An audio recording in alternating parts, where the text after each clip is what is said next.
The Dominion Citadel hung in the vacuum of deep space like a silver spear, spinning slowly in orbit around a dying red star.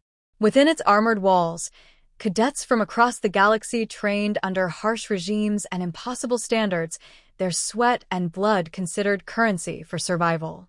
Among them, young, outnumbered, and out of place, was Cadet Aria Vaughn. She stood ramrod straight in the echoing combat simulation chamber, her eyes locked forward, jaw clenched. Her combat uniform clung to her frame like a second skin, and despite the chill in the air, her back was damp with sweat. Around her loomed towering alien cadets, 4 armed Precarians, sleek Varians with mirrored eyes, and chitin-plated TZ-Car warriors. Arya was the only human in the room, and she felt it in the way their gazes lingered too long, in the way silence settled when she moved. At the head of the formation stalked Instructor Varkon Thal. 7 feet of muscle and armor. His dark blue skin shimmered under the cold lights, for arms folded behind his back.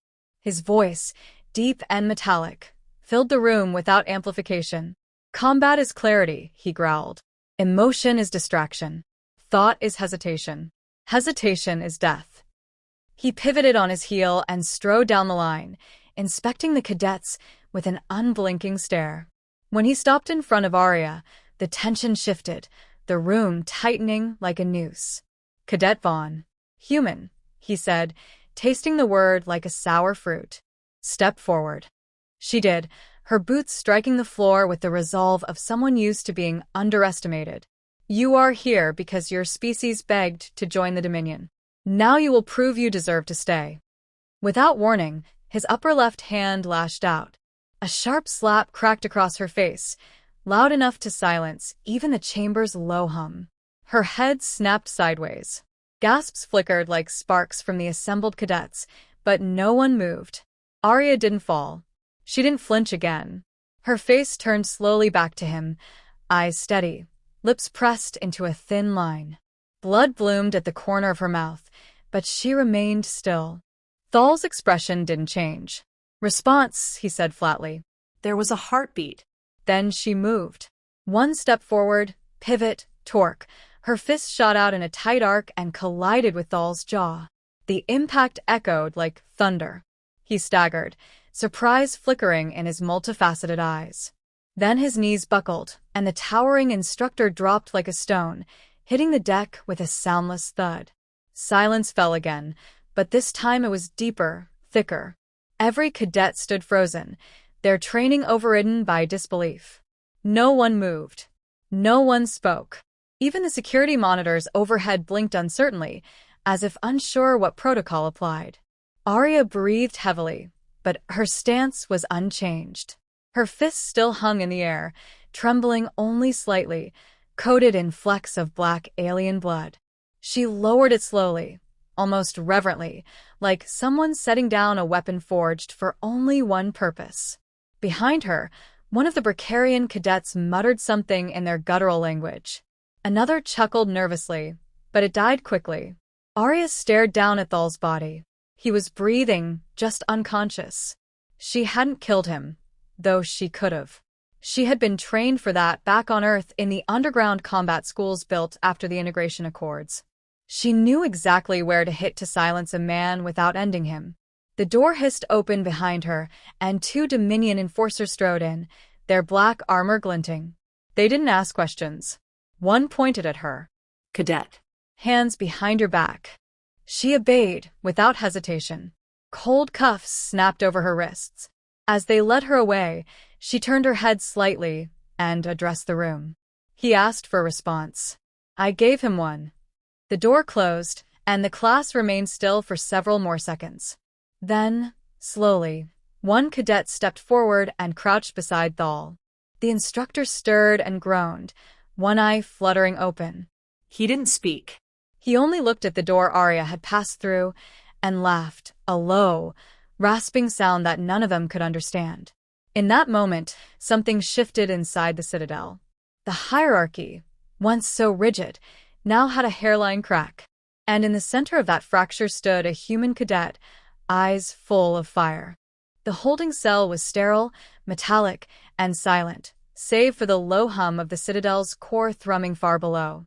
Arya sat motionless on the bench, her wrists resting on her knees, uncuffed now but no less bound. She didn't flinch when the door slid open and Commander Erlen stepped inside, flanked by 2 sentries. Erlen was Varian, tall, with glassy skin that shimmered like oil on water. Her eyes, wide and reflective, gave no hint of emotion, but Arya could sense the weight of judgment behind them. "You've made quite the impression," Erlen said, voice as calm as a data stream. "Instructor Thal remains unconscious. You shattered part of his mandibular plate. He won't speak properly for a week." Arya kept her tone level. "He struck me first. A demonstration. A test. In his culture, it's not considered aggression. It's a measure of strength. And in mine," Arya said, eyes lifting to meet hers, "we don't let anyone hit us without reason." The silence stretched, elastic and uncomfortable. Erlen paced once across the room, her long fingers brushing the console by the door. A security holo flickered to life, replaying the moment in brutal clarity. The slap, Arya's reaction, the sudden collapse of a warrior twice her size. "I have half a dozen alien cadets petitioning to have you expelled," Erlen said quietly. "2 demanding your execution. And the other half." "They're watching," she said, carefully. Arya looked down, trying to still the pulse in her throat. She hadn't struck Thal to make a statement. She'd acted on instinct, on training drilled into her bones. But now the act had become symbolic. She was no longer just a cadet. She was a spark, and the Citadel was dry grass. She was taken from the cell an hour later and led into the tribunal hall. The space was vast, lined with hovering drones that recorded every movement, every word. At the center stood the circular platform, and on its perimeter sat the tribunal. 12 representatives from various Dominion species, their faces unreadable. Thal wasn't present. A medical droid had submitted a statement on his behalf. Arya stood alone. The lead judge, a translucent being made of flowing gel, spoke through a voice synthesizer. "Cadet Arya Vaughn, you stand accused of striking a superior officer with intent to cause harm. Do you contest this charge?" "No," Arya said. "But I deny the intent was malicious. It was a reaction to a physical assault."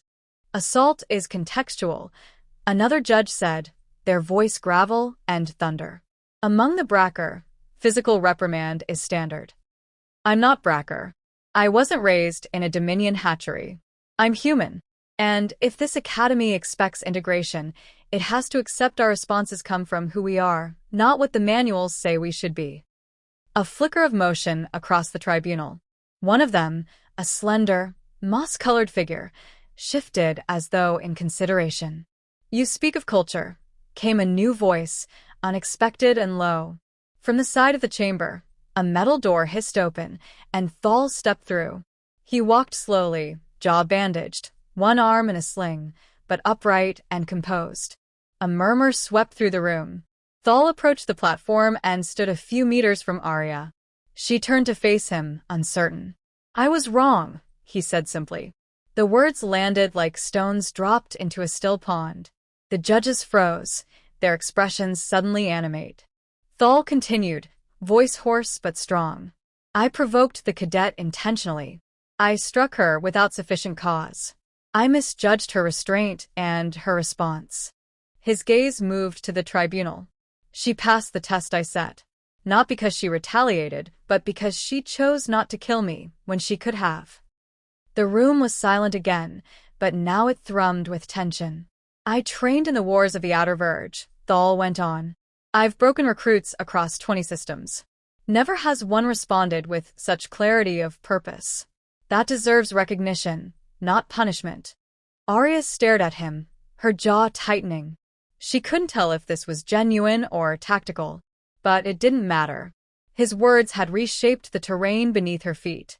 A pause. Then the lead judge spoke. "You submit this as formal testimony?" "I do." "Then the tribunal will deliberate." Arya was escorted out, her legs stiff with adrenaline. She sat again in the empty waiting chamber, the silence louder than before. This time, She didn't feel alone. On the other side of the thick walls, change was gathering momentum. She could feel it in the air, like a storm just over the horizon. When the verdict came, it was brief and delivered without ceremony. No expulsion. No sentence. No commendation. Simply, return to duty. You remain under observation. As she stepped back into the cadet barracks that night, conversation stopped. Heads turned. Some stared with open hostility. Others with something else, curiosity, or the beginnings of respect. Arya met their gazes and kept walking, straight to her bunk, never breaking stride. She didn't need applause. She didn't want forgiveness. All she needed now was time. Time and the understanding that the rules on this station were not written in stone. They were written by those who had the courage to break them. The sparring chamber was lit like a stage, every spotlight casting harsh white arcs over the circular floor. Cadets stood along the outer edge, silent and watchful. Word had spread. Today wasn't training, it was spectacle. Arya stood at the center, armored and focused, her breathing measured, her expression unreadable. Opposite her, towering and still, was Ralek Var, an elite Tzikar cadet bred for war and glory. His carapace gleamed obsidian, his movements efficient and precise. Unlike Thal, Ralek was young, but no less deadly. And unlike Thal, he didn't underestimate her. This was no mere drill. It was sanctioned, approved by the tribunal as an honor match, a way to dissolve rising tensions without political fallout. Officially, it was a test of discipline. Unofficially, it was a challenge to her right to remain. Arya tightened the wrap on her gloves. Ralek was faster, stronger, with twice her reach. Her only advantage was unpredictability. She didn't plan to overpower him. She planned to unbalance him. The signal buzzed. A single tone. Fight. Ralek moved first, his limbs a blur. She ducked under his sweeping strike and rolled left, springing to her feet. The floor beneath them responded to pressure, shifting subtly, an added variable meant to test adaptive reflexes. Ralek compensated instantly. So, did she? He struck again, elbow, knee, claw, driving her back in a storm of attacks. She blocked what she could, dodged what she couldn't. Her ribs ached where his fist glanced off her armor. She gritted her teeth and forced herself to breathe slower, deeper. Still standing, he sneered. She didn't answer. Words were wasted oxygen. He lunged. She dropped low, sliding under his momentum, and struck his knee from the inside. He stumbled, just enough for her to pivot and land a palm against the side of his neck, a pressure point she'd studied in simulation, but never tested on a real Tzikar. It worked. He staggered. But he recovered fast. Too fast. One of his arms snapped out and caught her by the shoulder, spinning her into a nearby pillar. Pain flared white behind her eyes, and for a moment the world tilted. Then something clicked inside her. A cold calm descended. Not rage, calculation. She rebounded off the pillar and twisted low, sweeping his legs. He leapt, anticipated it, but that was the bait. While he was airborne, she launched herself upward and struck his side with a full-force spin kick. He crashed to the floor, landing hard on his back. The room held its breath. Ralek lay still for a beat too long, stunned. Arya stood over him, her chest heaving, waiting for the move that would tell her this wasn't over. But it didn't come. He blinked, hissed something in his native tongue, and pushed himself up slowly. He offered her a nod. Not friendly, not conceding, but acknowledging her. The signal buzzed again. Match complete. No one clapped. No one dared. But a shift occurred, imperceptible but irreversible. When Arya stepped off the sparring floor, no one blocked her path. No one avoided her gaze. Later, alone in the observation deck, she watched the stars blur past as the Citadel cruised to its next orbital drift. Her arms were sore, and bruises bloomed beneath her uniform, but her mind was quiet for the first time in days. The door slid open behind her. She didn't turn. "You fought well," said a familiar voice, hoarse but steady. Thal stepped forward, his gait slower than before. His injuries were still healing, but his eyes were sharp. He looked at her, not as a curiosity, not as an irritant, but as a peer. I've been reassigned, he said. Combat instruction. Off station. Arya nodded once. Was it your choice? Partially, he said. Partially not. They stood in silence for a moment, both staring into the void. Did you mean it? She asked, not turning. What you said at the tribunal? I meant every word, he replied. Though I didn't expect to. Finally, she faced him. You could have ruined me. You still could. I won't. Why? He studied her, as if seeing something he couldn't explain. Because you're the future of this place. And if you can hold on to who you are without breaking, maybe the Dominion won't have to stay the way it is. He reached into his uniform and handed her a data key. What's this? My combat logs. Training simulations. Insights from the old wars. Use them or delete them. I don't care. But if you're going to be here, you'll need more than instinct. She took it. Not as a gift, but as a challenge. As Thal turned to leave, he paused at the door. They'll come at you harder now. You understand that, don't you? I'm counting on it, she said. When the door shut, she looked back to the stars. Somewhere out there were more battles. Bigger fights. But for now, she'd earned a fragile peace. Not given. Not granted. Earned. And she was ready for what came next.